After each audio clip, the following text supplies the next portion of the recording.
Do you have a favorite question type? Yes, it's read and complete. What's up, everybody? It's Caroline here from the DET team with tips to help you test your best. This week, we're talking about the read and complete question, what it is, how it's scored, and some of my best tips and tricks for this question. This question is sometimes called the fill-in-the-blank question by test takers, or known as a C-test item in the assessment research community. This is the one that asks you to type the missing letters to complete the text below. So what you're going to see is a passage, and several words in that passage are going to have missing letters.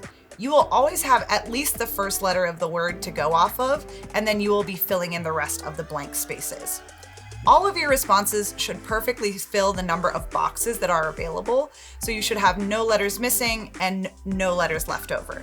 Finally, it's important to keep in mind that in Read and Complete, American spelling is used. On the rest of the Duolingo English Test, we accept both British and American pronunciations and spellings of words, but because there are a set number of letters missing from each word, we use American spelling. Here's some basic information about this question type.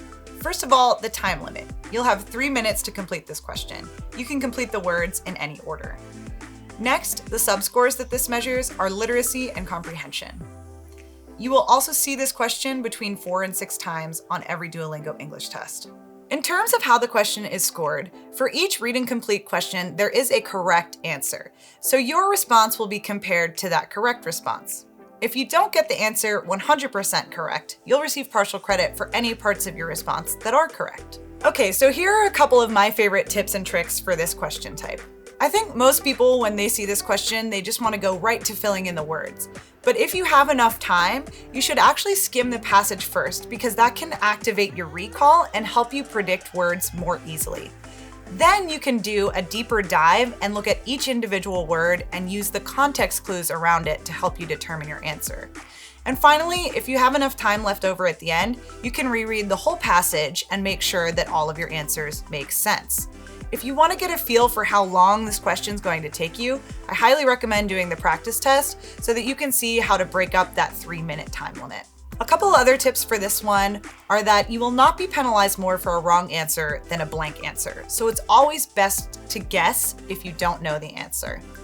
And if you think you know the answer or you have a word on your mind, but it doesn't fit perfectly in those blank spaces, you can think about other verb tenses or parts of speech that have the same root word as the word that you're thinking of, and that might fit in. Here's a couple of tips on how to interact with this question. You can fill in the words in any order. So if you want to switch between words, use your mouse or arrow keys to select a different one. You can also change your answer at any time up until the 3 minutes are up. You can do this again by using your mouse and arrow keys to go back, or you can use the delete key to clear your answer. I recommend using all the time that you have and again checking your work at the end. Finally, here's a couple of ways to get to know this question better before you take the certified test. Like I mentioned earlier, the practice test is a great way, not only because you practice the skills, but also because you get to know how you're going to interact with the question on the test, and you can get a sense of your timing and how to use those 3 minutes wisely. Another resource I have for you guys, which I always mention, is our test readiness guide. One great thing about the guide is that there's actually an appendix that has a bunch of sets of practice questions, and they're broken down by question type.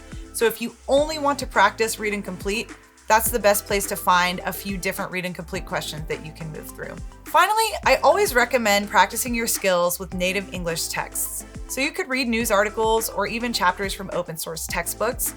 I'll put a link to some down below. But you could also make a game with a friend who's also preparing for an English proficiency test or just wants to practice their English.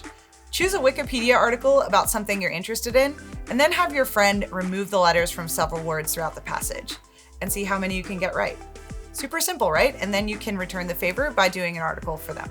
I hope this was helpful, you guys. Let me know in the comments down below if you have any more questions about this question type, and also let me know which question type you want me to make a video on next. Don't forget to like and subscribe. Best of luck on the test, and I believe in you. Bye, test takers.